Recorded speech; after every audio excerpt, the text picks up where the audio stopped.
بسم اللہ الرحمن الرحیم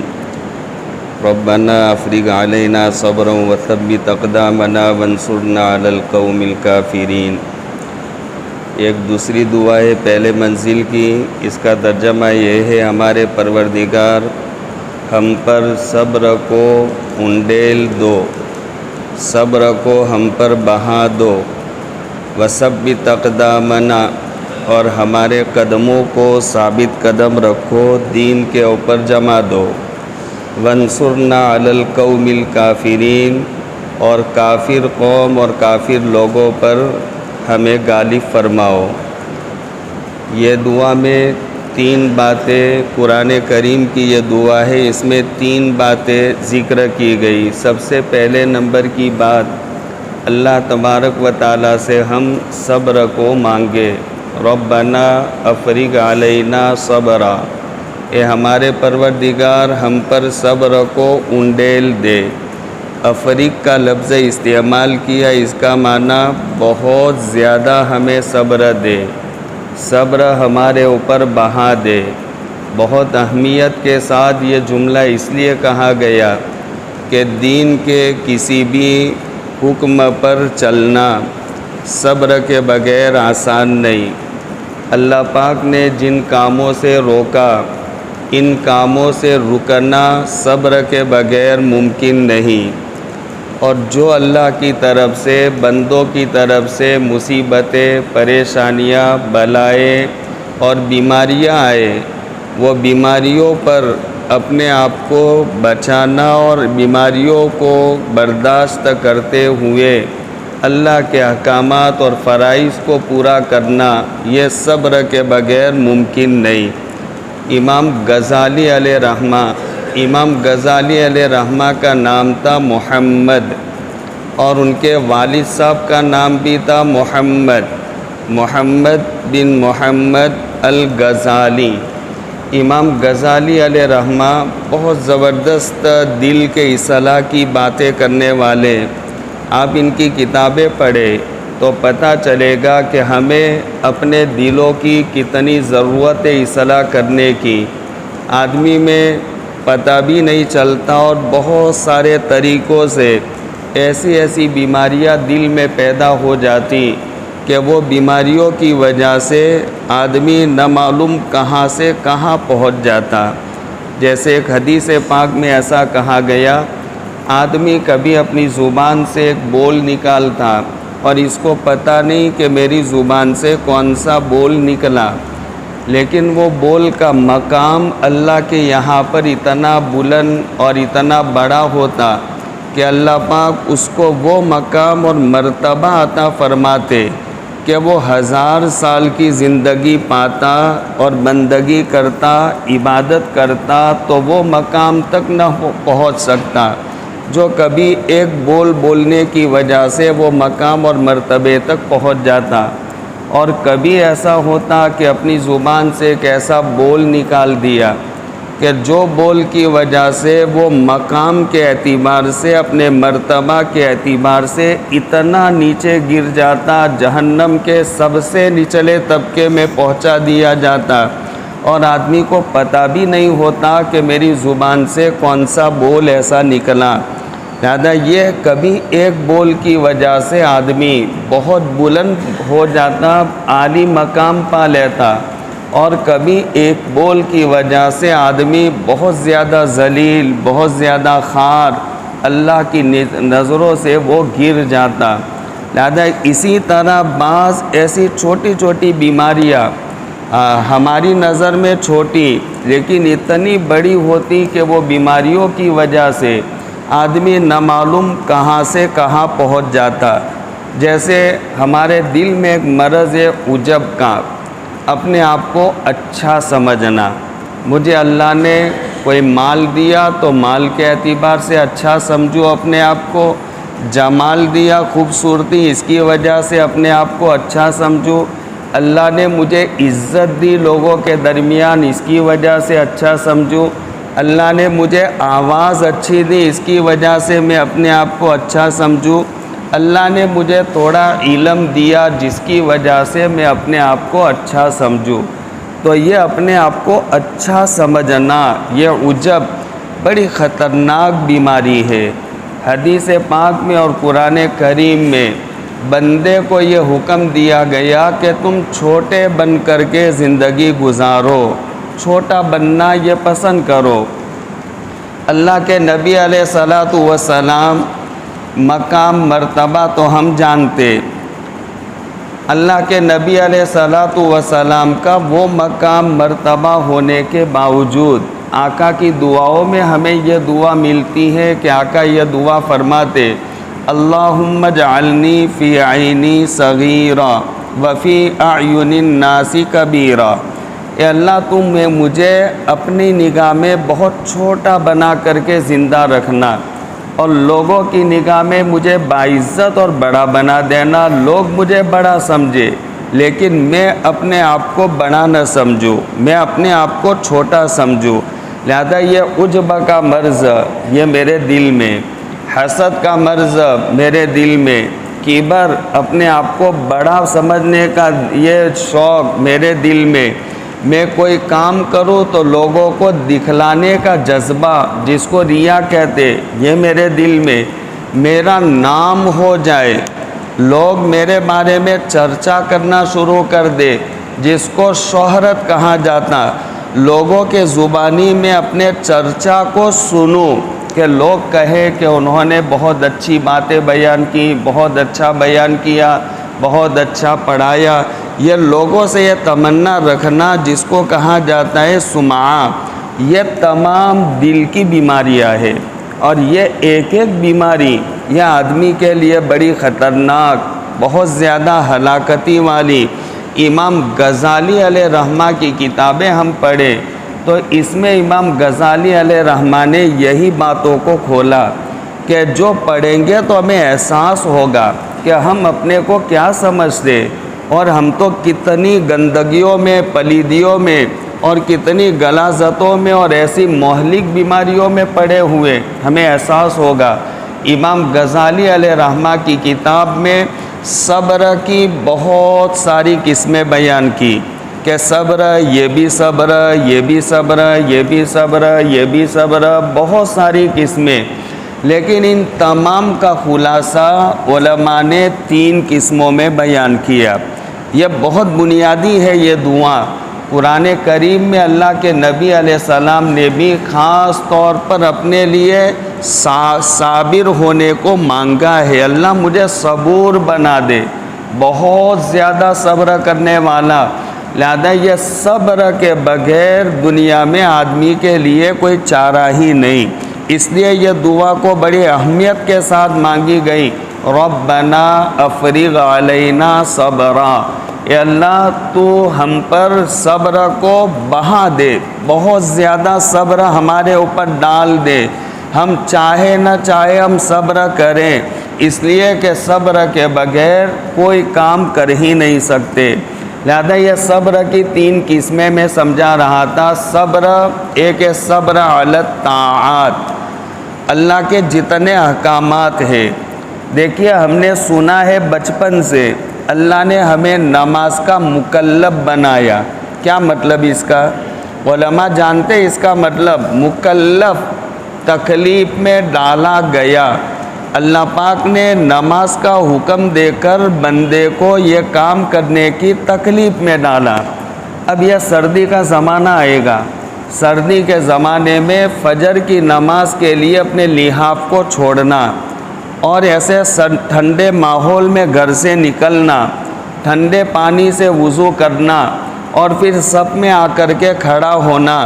یقیناً بہت بڑا مشقت کا کام ہے، اسی پر اللہ پاک نے اجر دیا۔ اب یہ آدمی اگر اس کے اوپر صبر نہ کرے تو وہ نماز کو چھوڑ دے گا۔ لہذا یہ ہے صبر علی الطاعت کہ یہ بندگی کرنے میں جو نفس کے خلاف، نفس پر جو بوجھ پڑتا ہے اس کو برداشت کر لو، اللہ کا حکم ہے پورا کر لو۔ اب گرمی کے مہینے میں 15 ساڑھے 15 گھنٹے کے روزے، سخت گرمی میں یہ بڑا مشکل کام ہے، لیکن یہ بندگی اور یہ طاعت پر اپنے آپ کو جمانا، یہ ہے صبر علی الطاعت۔ لہذا یہ بہت بنیادی، صبر نہ ہو تو ہم اللہ کا کوئی حکم پورا نہ کر سکے۔ صبر کے بغیر آدمی کوئی اللہ کا حکم ادا نہیں کر سکتا، لہذا اس لیے خاص طور پر مانگا گیا کہ اللہ تو ہمیں صبر دے دے تاکہ ہم نماز پڑھ سکے، روزہ رکھ سکے، حج کر سکے، قربانی کر سکے، صدقہ فطر ادا کر سکے، صلہ رحمی کر سکے، بندوں کے ساتھ تعلقات کو جوڑ سکے، پڑوسیوں کے ساتھ میں اچھا سلوک کر سکے، ہر ایمان والے کے ساتھ میں ہمارا خیر خواہانہ معاملہ ہو سکے۔ یہ تمام جو اللہ نے کرنے کا کام دیا یہ صبر کے بغیر ممکن نہیں ہے، لہذا اس لیے مانگا گیا کہ اللہ صبر کے دہانے ہم پر کھول دے تاکہ ہم تیری بندگی کو اس صبر کے نتیجے میں کر سکیں۔ اور ایسے صبر کی دوسری قسم ہے صبر عن المعصیت۔ آدمی کو گناہ کرنے میں مزہ آتا، گناہ کی بہت ساری قسمیں جو گناہ با لذت ہے، وہ گناہ کرنے میں مزہ آتا، لہذا وہ گناہ جس میں لذت ہے، اب وہ گناہ سے بچنا آدمی کے بس کی بات نہیں ہے، لہذا اسی لیے حدیث پاک میں یہ دعا ہمیں سکھلائی گئی، لا حول ولا قوت الا باللہ۔ آگے علی العظیم بھی آپ ملا لو، لا حول ولا قوت الا باللہ العلی العظیم۔ لہذا اس کا مطلب یہ ہے کہ ہم کوئی بھی اللہ تیرا حکم تیری دی ہوئی طاقت کے بغیر پورا نہیں کر سکتے، اور کوئی گناہ سے تیری طاقت کے بغیر ہم بچ نہیں سکتے۔ گناہ سے بچنا تیری طاقت سے، اور تیرا حکم پورا کرنا وہ بھی تیری طاقت سے، لہذا گناہ کرنے کا آدمی میں شوق اور داعیہ پیدا ہو تو پھر یہ دعا پڑھے، لا حول ولا قوت الا باللہ العلی العظیم، تو اس کی برکت سے اللہ پاک اس کو وہ گناہ سے بچا لیں گے۔ یہ دعا میں ایسا پاور ہے۔ تو یہ گناہ کرنے کا آدمی کی طبیعت میں شوق ہے، جھوٹ بولنے کا جی چاہے، غیبت کرنے کا جی چاہے، کسی کو حقیر سمجھنے کا، کسی کو ذلیل کرنے کا، اور اپنی آنکھوں سے گناہ کرنے کا، زبان سے، کانوں سے گناہ کرنے کا، یہ دل میں ایک شوق پیدا ہوگا، لہذا یہ شوق سے بچنا صبر کے بغیر ممکن نہیں ہے۔ کوئی گناہ سے آدمی نہیں بچ سکتا بغیر صبر کے۔ اس صبر کا نام ہے صبر عن المعصیت، کہ معصیت سے بچنا، اپنے آپ کو اس پر جو تکلیف، جو نفس پر بوجھ پڑے، وہ بوجھ پر اپنے آپ کو جماؤ لیکن گناہ مت کرو، یہ صبر عن المعصیت۔ خلاصہ یہ ہو گیا، صبر اتنی بڑی نعمت ہے کہ وہ صبر کے بغیر اللہ کا کوئی کام، حکم ہم پورا نہیں کر سکتے، اور اللہ کی منع کردہ کوئی حکم سے ہم بچ نہیں سکتے۔ صبر علی البلایا، اللہ کی طرف سے آزمائشیں آتی۔ میرے پڑوس میں رہنے والا یہ بڑا رئیس ہے، مالدار ہے، امیر ہے، اس کے گھر میں اچھے اچھے کھانے اور اچھے اچھے پکوان تیار ہوتے، ان کے بچے اچھے اچھے جوڑے پہنتے۔ ہمارے یہاں پر گھر میں یہ حال ہے کہ صبح میں کھایا تو شام دور نظر آتی، لہذا اس وقت میں اپنے آپ پر کنٹرول رکھنا بڑا مشکل ہے۔ صبر کے بغیر آدمی ناشکرا بن جائے گا، اور ناشکری آدمی کو کبھی بہت دور گھڑے میں لے جا کر کفر تک ملا دیتی، لہذا یہ ایمان والے میں ناشکری کا معنی نہیں۔ اب یہ آدمی صبر کے بغیر قناعت نہیں کر سکتا، وہ قناعت نہیں کر، اللہ نے مجھے جو حالت پر رکھا، میرا اللہ کریم ہے، رحیم ہے، اور جیسے میرے پڑوسی کو اللہ پاک نے خوشحال بنایا تو میرے اللہ کا اس پر وہ کرم ہے۔ اللہ نے مجھے نہیں دیا تو نہ دینا بھی یہ اللہ کا بہت بڑا کرم ہے، لہذا مجھے ابھی نہ دینا یہ اللہ کے کرم کے نتیجے میں، لہذا یہ چیز آدمی کو صبر کے بغیر نصیب نہیں ہوگی۔ اس کو کہا جاتا ہے صبر علی البلایا۔ بیماری آ جائے، بیماری یہ بھی اللہ کی طرف سے نعمت ہے۔ حضرت عبداللہ ابن مسعود رضی اللہ تعالیٰ عنہ، صحابہ کرام میں وہ صحابی کا ایک بہت عالی مقام تھے بہت چھوٹے، علماء جانتے، محدثین نے بیان کیا بیٹھے ہوئے آدمی سے تھوڑے بڑے، اتنا قد تھا حضرت عبداللہ ابن مسعود کا، ان کے پاؤں کی رانیں اتنی تھی بازو جیسی، بہت دبلے پتلے، لیکن اتنا مقام تھا، اللہ کے نبی علیہ السلام کو ان پر اتنا اعتماد اور بھروسہ تھا کہ آپ نے ایک موقع پر فرما دیا، عبداللہ کی پسند میری پسند، عبداللہ کی ناپسند میری ناپسند، وہ جو اچھا کہے میں بھی اچھا کہوں گا، مجھے بھی پسند ہے وہ، اور عبداللہ جس کو پسند نہ کرے یہ میری پسند نہیں ہوگی۔ یہ کتنا بھروسہ حضرت عبداللہ ابن مسعود رضی اللہ تعالیٰ عنہ پر۔ وہ بیمار ہو گئے، صحابہ کرام اور تابعین کا مجمع ان کی خیریت پوچھنے گیا تو وہ رونے لگے، تو لوگ ان کو کیا تسلی دے، اتنے بڑے آدمی کو کیا تسلی دے۔ خیر کچھ باتیں ہوئی، تسلی کی تو کہا میں اس لیے نہیں روتا کہ یہ بیماری مجھ کو کیوں لگی اس وجہ سے نہیں روتا، بلکہ مجھے رونا اس بات پر آیا کہ جب میں جوان تھا، مضبوط تھا، کہ اس جوانی کی وجہ سے میں بڑی بڑی عبادتیں کر سکتا تھا، خوب اللہ کا ذکر، قرآن کی تلاوت، استغفار کی کثرت، درود پاک کی کثرت، نماز نوافل، تہجد میں اٹھنا، اللہ کے سامنے رجوع، انابت مانگنا، یہ میں کر سکتا تھا، لیکن ابھی میں جس حالت میں ہوں مجھ پر بڑھاپا چھا گیا، اور بڑھاپے میں عام طور پر آدمی کے اعمال میں کمی آ جاتی، جو جوانی میں کرتا اس میں کمی۔ اور حدیث پاک میں ایسا ہے کہ اگر آدمی بیماری کی وجہ سے روزانہ کے معمولات جو کیا کرتا تھا وہ چھوڑ دے بیماری کی وجہ سے، تو وہ بغیر کیے ہوئے بھی اللہ پاک اس کے نامہ اعمال میں وہ عمل کرنے کا ثواب لکھتے رہیں گے۔ بہت سارے اس میں ایسے اللہ کے نیک بندے بیٹھے ہوئے کہ جن کا معمول ہے نماز سے پہلے آدھا گھنٹہ پہلے آنے کا، قرآن کریم کی تلاوت کرنے کا، اللہ کے سامنے مانگنے کا، بہت سے اشراق تک بیٹھے رہتے، بہت سے چاشت کے وقت میں آ جاتے، بہت سے اللہ کے نیک بندے اور ولی جس کو اللہ پاک نے اپنی ولایت کے لیے چن لیا، وہ راتوں کو تہجد میں اٹھ جاتے اللہ کے سامنے اور وہ تہجد کی نماز ادا کر دیں، برابر ان کا عمل تھا، لیکن کمزوری آ گئی، بڑھاپا آ گیا، اب مسجد میں آ نہیں سکتے، قرآن لے کر بیٹھ نہیں سکتے، اور وہ جیسی عبادت کرتے تھے عبادت نہیں کر سکتے، نوافل نہیں پڑھ سکتے، تہجد میں نہیں اٹھ سکتے۔ ایسا 1 سال گیا، 2 سال گئے، 3 سال گئے، 4 سال گئے، 5 سال گئے، لیکن اللہ کے نبی علیہ السلام کا سچا فرمان اس میں شک کی گنجائش نہیں، لہذا بغیر کیے ہوئے روزانہ تہجد کا ثواب اس کے نامہ اعمال میں لکھا جائے گا،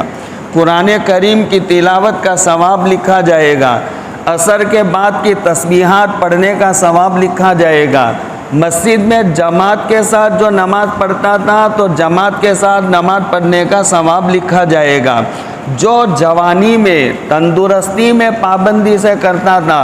بڑھاپے کی وجہ سے، بیماری کی وجہ سے اگر وہ نہ کر سکے تو اللہ پاک بغیر کیے ہوئے وہ سارے اعمال کا ثواب اس کو دیں گے۔ حضرت عبداللہ ابن مسعود فرمانے لگے میں اس لیے نہیں روتا کہ میں بیمار ہو گیا، بیماری کی وجہ سے میں نہیں روتا، بلکہ اس لیے روتا کہ اگر جوانی کی حالت میں بیماری آتی تو میرے جوانی میں اعمال بہت زیادہ تھے، تو بیماری کی وجہ سے چھوٹ گئے تو وہ بغیر کیے ہوئے اللہ ان اعمال کا مجھے زیادہ ثواب دیتا، لیکن آج بڑھاپے میں یوں بھی عمل کم ہو گئے اور پھر بیماری آ گئی، تو جتنے میں بڑھاپے کی وجہ سے عمل کر سکتا تھا اور بیماری کی وجہ سے چھٹ گئے، وہ اتنے اعمال کا مجھے ثواب دیا جائے گا، لہذا یہ بیماری پر بھی حضرت عبداللہ ابن مسعود اللہ کا ایک گناہ شکر ادا کر دے، یہ اللہ کی نعمت سمجھتے۔ علامہ رشید احمد گنگوہی علیہ رحمہ سید الطائفہ ان کو کہا جاتا، ان کو فقیہ النفس کہا جاتا، بہت کم بولنے والے تھے، مجمع میں بیٹھتے تو بولتے نہ تھے، بعض ایسے ہوتے ہیں کہ بولنا ان کا مزاج نہیں ہوتا، بہت کم، اچھی صفت ہے، من سکت سلیم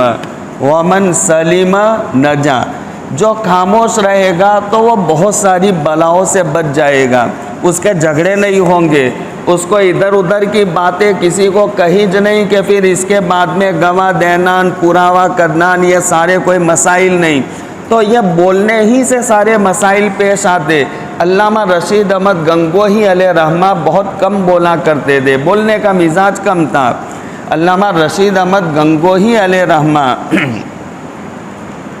ایک صاحب ان کے پاس آ گئے اور آ کر کے کہا کہ بیماری کا تذکرہ ہوا، تو حضرت نے فرمایا دیکھیے بیماری بہت بڑی اللہ کی نعمت ہے، بس اسی پر بات ہوئی، اللہ کی نعمت ہے، بے شک ہے نعمت، اس لیے کہ حدیث میں یہ بھی ہے کہ آدمی کا اللہ کے یہاں ایک مقام طے ہوتا کہ یہاں تک اس میرے بندے کو پہنچانا، لیکن وہ مقام جو اللہ نے طے کیا ایسے اس کے اعمال نہیں، اتنے اس کے زوردار اعمال نہیں، اللہ پاک وہ مقام تک پہنچانے کے لیے اللہ اس کو بیماریوں میں گھیر دیتے، حالات میں ڈال دیتے۔ بچی کا طلاق ہو گیا، بچہ اچانک گھر سے بھاگ گیا، بچے کو قید ہو گئی، ایک بچے کا ایکسیڈنٹ ہوا، دونوں پاؤں اس کے کٹ گئے، کوئی کھیت والے نے اس کے اوپر کیس داخل کر دیا، چاروں طرف سے جھگڑا جا رہا ہے، چاروں طرف سے حالات میں اور وہ صبر کے ساتھ میں برابر چلتا رہتا، واویلا شکوہ شکایت نہیں، اور جو زندگی کے معمولات تھے، فرائض اور اللہ کے احکامات وہ چھوڑتا نہیں، اور اس کی پابندی کے ساتھ یہ سب سے لڑتا رہتا، مقابلہ کرتا رہتا۔ اللہ یہ آزمائش اور بیماریوں میں، مصیبتوں میں ڈال کر اس کے مقام کو وہاں تک بڑھاتے جو اللہ نے متعین کر دیا۔ لہذا یہ بیماری بھی آدمی کے مقام مرتبے کو بڑھانے والی۔ تو حضرت نے یہ جواب دیا، بات ابھی پوری ہوئی تھی کہ ایک اور صاحب آ گئے بیمار، اور آ کر کے حضرت کے سامنے بیماری کا تذکرہ کیا اور کہا حضرت دعا کیجئے یہ بیماری سے اللہ پاک نجات دے دے۔ اب جو پاس میں بیٹھنے والا مجمع تھا ان کے کان کھڑے ہو گئے، انہوں نے سوچا کہ اب دیکھتے ہیں کہ حضرت کیا دعا دیتے، ابھی تو کہہ رہے تھے بیماری نعمت ہے، بیماری کے فضائل، اور یہ آدمی بیماری ہٹانے کی دعا کرانے کے لیے آیا ہے، تو اب کیا دعا دیتے۔ اب دیکھیے وہ اللہ والے ہوتے، ان کی باتیں بڑی قیمتی ہوتی ہے، اور وہ جیسے حضرت موسیٰ علیہ السلام نے رب تعالیٰ سے دعا مانگی۔ حضرت موسیٰ علیہ السلام کا واقعہ تو مشہور ہے کہ انہوں نے آگ کا انگارہ منہ میں لے لیا تھا، زبان کی گویائی چلی گئی تھی، ان کی بول نہیں سکتے تھے، لیکن اللہ تعالیٰ سے دعا کی، رب اشرح لی صدری ویسر لی امری واحلل عقدۃ من لسانی یفقہوا قولی۔ جس کو ابھی بھی زبان میں گویائی لکنت ہو تو یہ آیت اگر پڑھے کثرت کے ساتھ، علماء نے الگ الگ طریقے بھی بتائے، بعض ایسا بھی کہتے ہیں کسی چیز پر لکھ کر بسکٹ پر لکھو اور ایک بسکٹ فجر کے بعد کھا لو، 40 دن تک لکھا کرو، اللہ پاک اس کی برکت سے تمہاری زبان پوری نہیں تو تھوڑی تو کھول دیں گے، فائدہ ہوگا۔ پھر چند دنوں کے بعد میں پڑھو، آپ 40 دنوں کا اور عمل کرو اور 40 دنوں کا عمل کرو، ہو سکتا ہے اللہ پاک بالکل بندش کھول دے۔ ہر نبی اللہ کا مستجاب ہوتا ہے، اس کی دعا قبول رد نہیں ہوتی۔ موسیٰ علیہ السلام انہوں نے دعا مانگی اور یہ دعا کی اللہ پاک میری زبان کی بندش کو کھول دے، واحلل عقدۃ من لسانی یفقہوا قولی، میری زبان کی بندش کو کھول دے تاکہ لوگ میری بات سمجھ سکے۔ اللہ پاک نے کھول دی، لیکن کتنی کھولی یہ سمجھو۔ موسیٰ علیہ السلام کسی کو بات سمجھاتے تو بات سمجھاتے سمجھاتے زبان کبھی اٹک جاتی، چپک جاتی، جیسے تا بولنے میں عام طور پر زبان چپک جاتی، آگے پھر کھلتی نہیں، تو وہ زبان ان کی اٹک جاتی اور آگے بولا نہ جاتا تو لال پیلے ہو جاتے، گردن کی رگیں پھول جاتی اور زبان کھولنے کے لیے یوں ہاتھ مارتے، ایک دم ایسی زبان اٹک جاتی کہ کھل جائے تو یوں ہاتھ مارتے۔ اب یہاں علماء نے سوال کیا ہے کہ نبی نے دعا مانگی، نبی کی دعا تو قبول، واحلل عقدۃ من لسانی، میری زبان کی بندش کھول دے، تو اللہ پاک نے موسیٰ کی بندش کو کیوں نہیں کھولا؟ بلکہ وہ بات کرتے تھے زندگی بھر، زبان چپک جاتی تو وہ اپنے ہاتھوں کو یوں مارتے تو یہ کہ زبان کھل جائے، تو یہ نبی کی دعا بھی قبول نہیں ہوئی۔ یہی علامہ نے جواب دیا ہے۔ علامہ نے کہا اللہ نے ضرور دعا قبول کی ہے، موسیٰ نے جتنا مانگا تھا اتنا اللہ نے دے دیا۔ موسیٰ نے کیا مانگا تھا؟ وَاحْلُلْ عُقْدَةً مِّن لِّسَانِي يَفْقَهُوا قَوْلِي، اللہ میری زبان کی بندش اتنی کھول دے کہ لوگ بات میری سمجھ لے۔ اللہ نے اتنا کھول دیا کہ لوگوں کو ان کی بات سمجھ میں آنے لگی۔ اگر یفقہوا قولی نہ کہتے تو پوری زبان کھل جاتی، لیکن انہوں نے کہا رب اشرح واحلل عقدۃ من لسانی یفقہوا قولی۔ یہ ہے اللہ والے علامہ رشید احمد گنگوہی، ایسے باریک نکتے بیان کرنے والے۔ کسی نے کہہ دیا حضرت لوگ فتویٰ تو ایسا دیتے ہیں کہ سائلوں کو مت دو، سائلوں کو مت دو، ان کو بھگا دو، اور قرآن تو کہتا ہے وَأَمَّا السَّائِلَ فَلَا تَنْهَرْ، سائل آئے سوالی تو جھڑکو مت، اور دینے کا منع کرتے ہو۔ علامہ رشید احمد گنگوہی کا فتویٰ ہے مانگنے والے فقیر اور سائل کو دینا حرام ہے۔ جو مانگے بھیک مانگنے والا تو وہ جو ضرورت مند ہوتا ہے وہ کھڑا ہو کر اعلان نہیں کرتا، وہ مانگتا نہیں ہے، وہ نہیں کہتا کہ مول صاحب حاجی صاحب زکوٰۃ ہو تو خیال رکھنا، وہ نہیں کہتا۔ جو ضرورت مند ہوتا ہے اللہ وہ مجبور اللہ نے بنا دیا، لیکن اس کے دل میں طمع اور حرص نہیں، تو اپنی ضرورتوں کو لوگوں کے سامنے رکھتا نہیں۔ اللہ لوگوں کے دلوں میں ڈالتے ہیں کہ لوگ ان کی ضرورتیں پوری کر دے، وہ کسی کو کہنے نہیں جائے گا۔ اللہ پاک ان کو لوگوں کو ان کے پاس بھیجیں گے، اس کی اپنی زندگی ہوگی۔ ہارون رشید کے زمانے میں ایک طالب علم ایک دن ہو گیا کھانا نہیں ملا، اور اس زمانے کے مدرسے ایسے نہیں تھے، پڑھنے والا طالب ایک دن ہو گیا کھانا نہیں ملا، صبر کر لیا فاقے سے، لیکن پورا دن چلا گیا، چلو کل اللہ کو انتظام کر دیں گے۔ دوسرا دن بھی ایسا گیا، چلو کل اللہ انتظام کر دیں گے۔ تیسرا دن بھی، اب آدمی کب تک برداشت کرے؟ 15 گھنٹے کا روزہ رکھتے رکھتے ہم تھک جاتے، اور انتظار 5 منٹ نکالنا افطار سے پہلے بڑا مشکل ہوتا، اور یہ 3 دن سے کھائے بغیر یہ طالب علم تھا۔ جب بھوک سے ایک دم نڈھال ہو گیا تو پھر سوچا کہ اب کیا کرے یار، اب تو کتاب دیکھتے ہیں تو اندھیرا سامنے آ جاتا، کچھ نظر نہیں آتا، سجائی نہیں دیتا، لہذا اب اس کے دل میں آیا کہ چلو اب اللہ سے اپنا تعلق بناتے۔ وضو بنایا، نماز پڑھی، مسجد کے کونے میں بیٹھ کر اللہ کے سامنے رونا شروع کر دیا، اللہ تیرے رسول کا مہمان ہوں، اتنے دن ہوئے کھائے ہوئے، اب تو بہت میرا برا حال ہے، اللہ کو انتظام کر دے۔ ایسا رو رہا تھا، ایسا رو رہا تھا کہ وقت کے بادشاہ ہارون رشید کے خواب میں اللہ کے نبی علیہ السلام آئے۔ یہ پڑھنے والے بچوں کو میں کہتا ہوں، یہ اللہ کے رسول علیہ السلام کے بلبل ہے، یہ پھول ہے۔ یہ جو مدرسوں میں پڑھنے والے، ان کو دیکھنا، ان کی زیارت کرنا، محبت بھری نگاہ سے دیکھنا بھی عبادت ہے۔ ہاں، محبت بھری نگاہ سے۔ میں آپ کو ایک لمبی حدیث اس پر سنا سکتا ہوں، کبھی سناؤں گا۔ والمحب لہم، کہ جو ان پڑھنے پڑھانے والوں کو محبت کی نگاہ سے دیکھے گا، ہاں محبت کی نگاہ سے، اللہ پاک اس کو بھی ثواب سے محروم نہیں کریں گے۔ اللہ کے رسول علیہ السلام کے یہ مہمان، ان کے بلبل ہے یہ پڑھنے والے۔ یہ پڑھنے والا طالب علم کئی دنوں سے فاقے میں اللہ کے سامنے منت کر رہا ہے، بھیک مانگ رہا ہے، اللہ کو منا رہا۔ وقت کے بادشاہ کو خواب آیا اور کہا میرا ایک بندہ رسول کا مہمان تڑپ رہا، اور تو آرام سے مخمل پر سویا ہوا، محل میں لیٹا ہوا، جہاں اس کی مدد کر۔ تو خواب میں ڈر گئے۔ اب یہ اللہ کے رسول علیہ السلام سے پوچھ رہے کہ آقا میں جاؤں تو صحیح آپ کے مہمان کو تلاش کرنے کے لیے، لیکن کہاں ملے گا مجھے وہ، اس کا کوئی ایڈریس دو۔ آپ نے فرمایا گھوڑا تیار کر اور اس پر بیٹھ جا، اور گھوڑے کی رسی اور لگام کو چھوڑ دے، وہ گھوڑا تجھے اپنے آپ لے جائے گا۔ تو وہ ان پر بیٹھ گئے، بیٹھ کر کے رسی چھوڑ دی، گھوڑا چلتے چلتے چلتے ایک چھوٹی گلی میں چھوٹی مسجد تھی، وہاں آ کر کے گھوڑا رک گیا۔ وہ اتر کر کے آئے تو مسجد میں سناٹا تھا، ایک چھوٹا سا معصوم بچہ اللہ کے سامنے منت کر رہا تھا، آنسو بہا رہا تھا، پیچھے بیٹھ گئے انتظار میں۔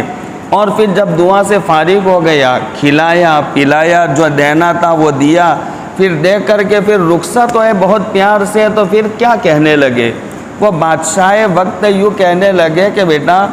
کوئی ضرورت ہو تو پھر ہمیں کہہ دینا، ہاں ہمارے محل میں آ جانا، لو تمہیں گرین کارڈ دیا جاتا ہے، جو آج کا ماحول ہے اس کو سامنے رکھ کر میں کہتا ہوں اب فوراً آ جانا میرے پاس، آپ کی ضرورت ہم پوری کر لیں گے۔ تو وہ طالب علم نے جو جواب دیا ہم سب کو یہ سمجھنے کی ضرورت ہے۔ وہ طالب نے کیا جواب دیا؟ بادشاہ سلامت، میں آپ کے پاس کیوں آؤں؟ میں آپ کے پاس بہت بہترین، ارے دل بن جائے، دل، وہ مایا مل جائے، دل بن جائے ہمارا۔ وہ طالب علم نے کہا میں آپ کے پاس کیوں آؤں؟ اگر مجھے کوئی ضرورت اللہ ایسی پیش نہ لائے، اور اگر آ جائے تو میں اس مالک الملک کے سامنے کیوں نہ ہاتھ جوڑو کہ جس نے آپ کو اپنے محل سے اٹھا کر میرے پاس بھیج دیا، آپ نہ رہے تو میں کیا کروں گا؟ میں تو اللہ سے کہوں گا آج تمہیں بھیجا تو کل اللہ پاک میری ضرورت کے لیے کسی اور کو بھیجے گا، امیر کو بھیجے گا، کوئی رئیس کو بھیجے گا، مالدار کو بھیجے گا، میں آپ کے پاس آ کر کے اپنے آپ کو محتاج کیوں بنا دوں؟ میں تو اللہ سے کہوں گا۔ تو یہ جو ضرورت مند ہوتا ہے حقیقی، وہ اپنی مجبوریاں نہیں رکھتا لوگوں کے سامنے۔ تو حضرت نے ہی فتویٰ دیا ہے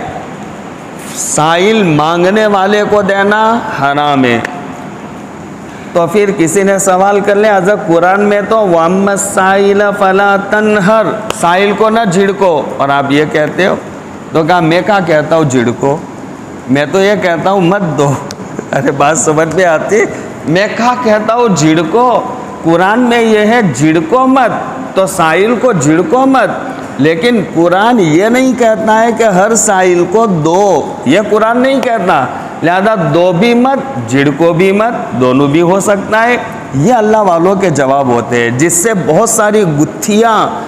ہم دماغ پکڑ کر بیٹھ جاتے ہیں کہ کیا اس کا کیا جواب ہوگا، وہ ایک چٹکی میں حل کر لیتے۔ وَأَمَّا السَّائِلَ فَلَا تَنْهَرْ، یہ اس کا جواب حضرت نے ہی دیا تھا۔